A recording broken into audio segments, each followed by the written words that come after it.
ఒక క్లే. దాని నుంచి ఎన్ని బొమ్మలైనా చేయొచ్చు. ఛిద్రం చేసి మళ్ళా బొమ్మలు చేసి విరగొట్టవచ్చు, మళ్ళా నిర్మించవచ్చు. భాష సజీవంగా ఉంటుంది. అదే నువ్వు చెప్పాలా, మాకు తెలియదా అని మీరు అనొచ్చు. భాష సజీవంగా ఉంటుంది.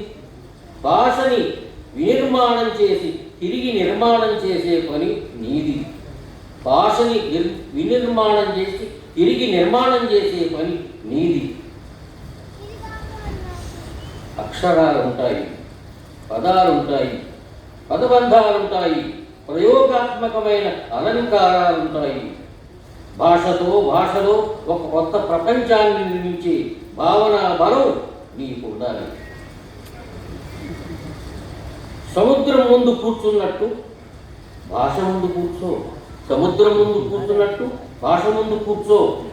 అనంతంగా విస్తరించి ఉన్న భాషారణము.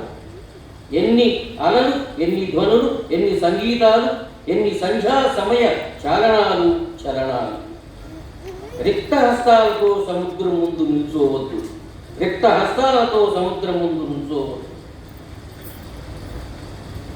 భాషిస్తూ భాషని అధ్యయనం చేస్తూ నడవాలి. ఒక వర్తమాన వర్ణమయ గీతాన్ని నెలకొల్పుతావు.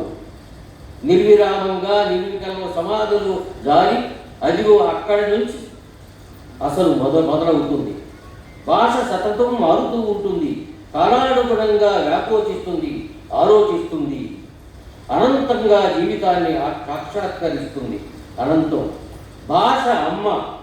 నీకు తెలియని మాటలతోనే పైకి ఎగరవచ్చు. రోదసినంతా మట్టిలా చేయవచ్చు. నీ ఊహాశక్తి భాషలో బతుకుతుంది. రకరకాల నగలు తయారు చేస్తుంది. మనోనేత్రాన్ని తెరిచి ఊహాశాలతో అక్షరాన్ని అందుకో. భాష ఒక క్లే, పిల్లాడు అనుకునే మట్టి. అందుకే మేడం ఆయన గొప్ప కవి అయ్యాడు. ఆయన గురించి వాళ్ళ తెలుసుకున్నాం.